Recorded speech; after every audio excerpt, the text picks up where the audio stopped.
আসসালামু আলাইকুম, সবাইকে শুভ বিকেল জানিয়ে আজকে মার্কেট আপডেট শুরু করছি।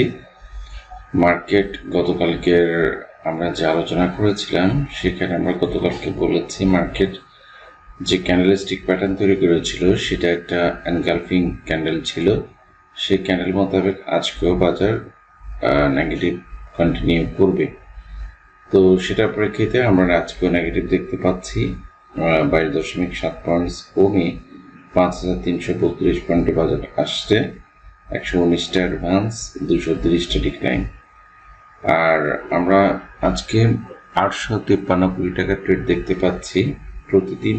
গত 2 দিন থেকে আমরা যে জিনিসটা দেখতে পাচ্ছি, ইন্ডেক্সের পতনের সাথে সাথে আমরা বাজারের ভলিউমও কমতে দেখছি। তো এটা যে কোনো সময় বাজারে একটা গতি প্রকৃতি এরকমই থাকে। কারণ হচ্ছে যেহেতু পুরো বাজারটাই নেগেটিভ, সেখানে প্রফিট করে নতুন করে শেয়ার বাই সেল না করলে ভলিউম বাড়ে না, এটা যেমন সত্যি। আর অনেকে সেল করে হাত গুটিয়ে বসে আছে, এটাও তেমন সত্যি। কারণ একটা রেজিস্ট্যান্স লেভেলে যারা টেকনিক্যাল অ্যানালাইসিস বোঝে বা জানে তারা কিন্তু হিসাব করে কিন্তু ট্রেড করে। তো সেটার জন্য এটা একটা কারণ হতে পারে। আরেকটা হচ্ছে অনেক যারা ইনভেস্ট করে বসে আছে, ইনভেস্টমেন্টে আছে, তারা কিন্তু বাই সেল অতটা করে না, যেটার কারণে আমাদের ট্রেড ভলিউম কম হচ্ছে। তা আমরা আজকে ইন্ডেক্সের যে অবস্থানটা সেটা দেখি একটু ভালো করে। আমরা সে অবস্থান অনুসারে দেখতে পাচ্ছি মার্কেট গতদিন আর আজকে মিলে দুইটা নেগেটিভ ক্যান্ডেল করেছে।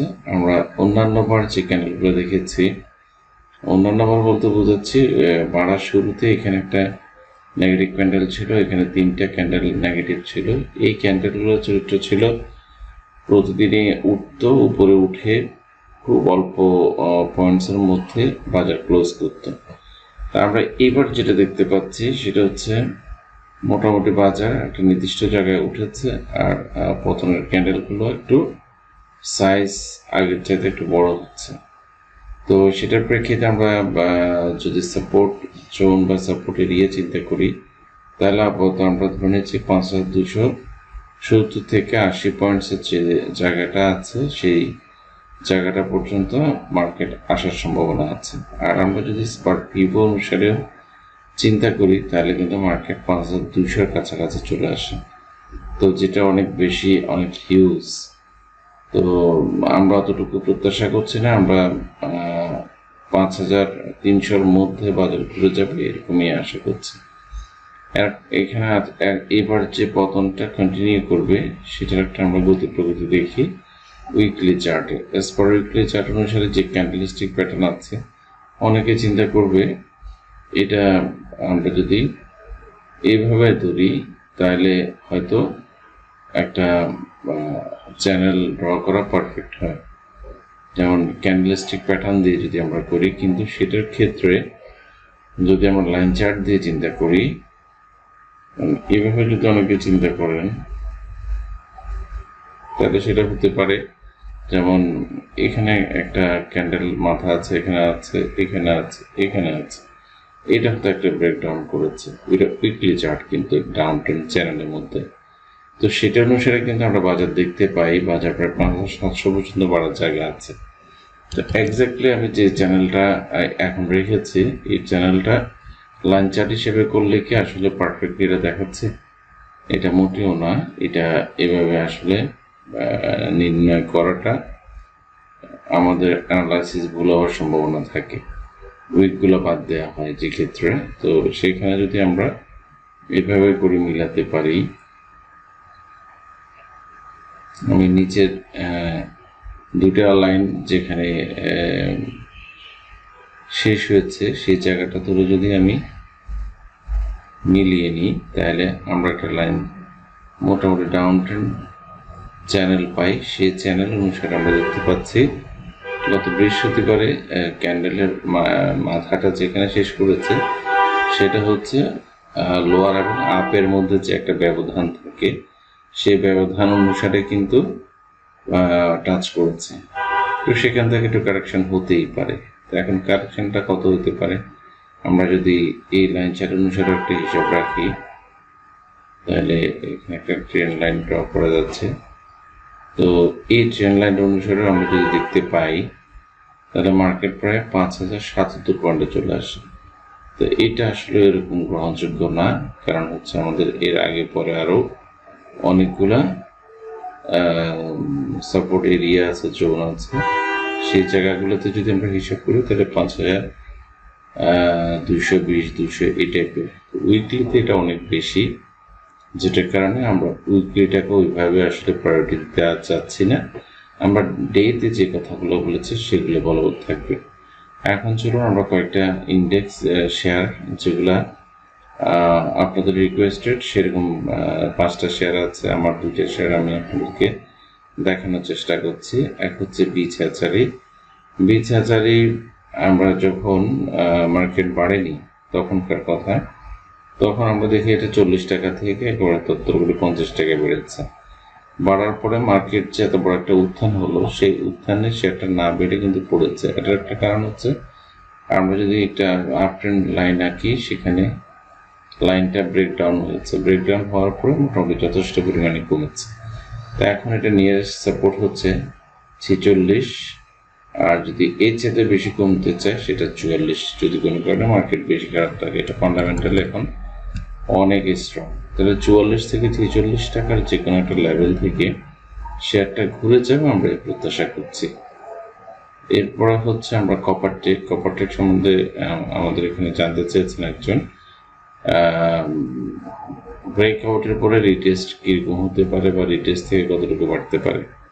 তো মার্কেট যদি পজিটিভ থাকতো, আমরা তো গত 2 দিনও কিন্তু ট্রাই করেছে, 2টা ক্যান্ডেল করেছে, একটা স্পিনিং টপ, একটা ডোজি। তো 2টা ডোজের অনুসারেও আজকে যে একটা নেগেটিভ ক্যান্ডেল হবে সেটা প্রত্যাশিত ছিল।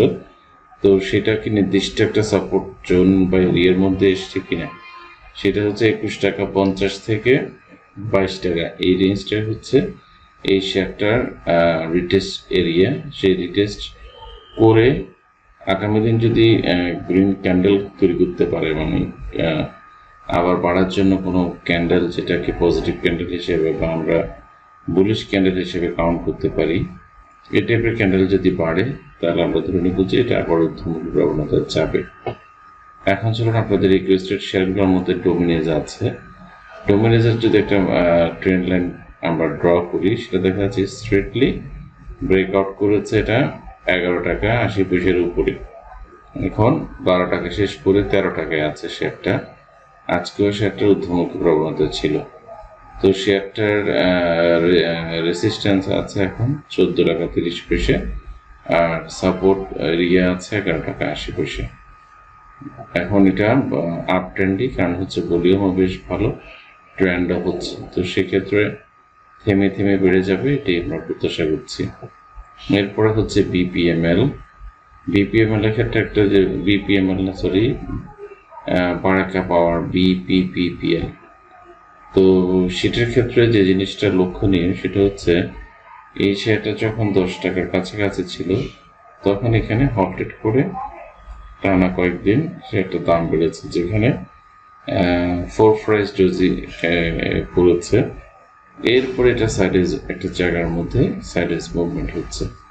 তো সেই সাইডওয়েজ মুভমেন্টের মধ্যে আমরা যদি 17 টাকা 40 পয়সার উপরে যদি শেয়ারটা ব্রেকআউট করতে পারে, তখন আমরা ধরে নিব এটা উপরের দিকে যাবে, অথবা এটা তার যে নির্দিষ্ট একটা সাপোর্ট লেভেল, সেটা হচ্ছে 14 টাকা 30 পয়সা, সেটা যদি ভেঙে যায়, তাহলে আমরা ধরে নিব এটা একটু নিচে আসবে। তবে আমার এইটার প্যাটার্ন দেখে মনে হচ্ছে শেয়ারটা প্রাইস কমবে, কারণ এখানে যে গ্যাপগুলো ক্রিয়েট করে উঠেছে, কিছুটা গ্যাপ ফিল আপ করার জন্য হলো শেয়ারটা নিচে চলে আসার সম্ভাবনা আছে। যার কাছে শেয়ারটা আছেন তিনি সাবধানতা অবলম্বন করবেন। সেক্ষেত্রে 11 টাকার কাছাকাছি বা 11 টাকা 60-70 পয়সা চলে আসলেও অবাক হওয়ার কিছু নেই। 11 টাকা থেকে একটু উপরে 12 টাকা 40, 11 টাকা থেকে 12 টাকা 40, এই জায়গাটার মধ্যে এই শেয়ারটার একটা চলে আসার পসিবিলিটিস আছে। তো সাবধানতা অবলম্বন করবেন। এরপর হচ্ছে মেঘনা লাইফ নিয়ে জানতে চেয়েছেন, লাইফ আরো অনেকগুলো সম্বন্ধে জানতে চেয়েছেন, আমি মেঘনা লাইফটি বলি। ম্যাগনা লাইফ পড়তে পড়তে যখন একদম 40 টাকার কাছাকাছি চলে আসে, আমরা সেই জায়গাটা থেকে 40-42 টাকা থেকে একেবারে 52-55 পর্যন্ত আমরা এই শেয়ারটাতে আছি। তো সেক্ষেত্রে এই শেয়ারের যতটুকু উত্থান দরকার, আমরা গতকালকে বেশ ভালোভাবে দাম বাড়ার পরে মোটামুটি এটা যতটুকু রেজিস্ট্যান্স লেভেলে যাওয়া উচিত সেটা গিয়েছে। এখানে সুন্দর একটা কাপ তৈরি করেছে, কাপের প্যাটার্নটা খুবই সুন্দর। আর কাপ ক্রিয়েট করার পর একটা ব্রেকআউটও হয়েছে সে গতকালকে। সেই ব্রেকআউট শেষে এখন কি রিটেস্ট করবে, বা রিটেস্ট করে এখান থেকে উপরে চলে যাবে, নাকি আরও 60-65 পর্যন্ত কন্টিনিউ করবে, সেটার জন্য আমরা রিটেস্টের আজকে যেটুকু পড়েছে সেখান থেকে কিছু রিভাইভ করেছে, বাট ভলিউম কমে যাওয়ার কারণে কিছুটা সতর্কতা অবলম্বন করতে হচ্ছে।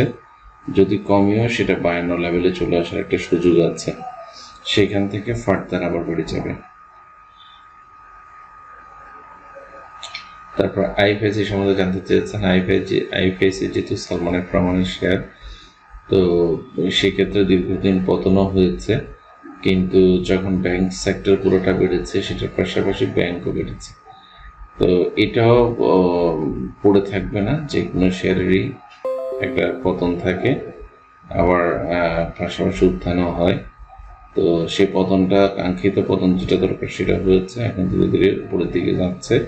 কারেকশন করে করে মার্কেট ভালো করলে এগুলো আবার উপরের দিকে চলে যাবে। তারপরে ইউসি ব্যাংক নিয়েও জানতে চেয়েছেন। ব্যাংকের ক্ষেত্রে একই রকম কথা বলেছ। ট্রেন্ড লাইন যেটা করেছে গতকালকে, ট্রেন্ড লাইন ব্রেকআউট করেছিল, বাট ক্লোজ করেছে নিচে। তো আজকে আবার বড় ধরনের নেগেটিভ ক্যান্ডেল দিয়ে, বিয়ারিশ ক্যান্ডেল দিয়ে বাজার শেষ করেছে। এখন একটা ট্রেন্ড লাইন ড্র করার পরে দেখতে পাচ্ছি এটা 10 টাকা 50 পয়সা একটা সাপোর্ট। ট্রেন্ড লাইন হয়তো ব্রেক ডাউন যদি করে ফেলে কোনো কারণে, তাহলে 9 টাকা 60-70 পয়সা পর্যন্ত চলে আসার একটা জায়গা আছে। যেহেতু মার্কেট নেগেটিভ ট্রেন্ডে আছে, একটু সাবধানতা অবলম্বন করতে হবে।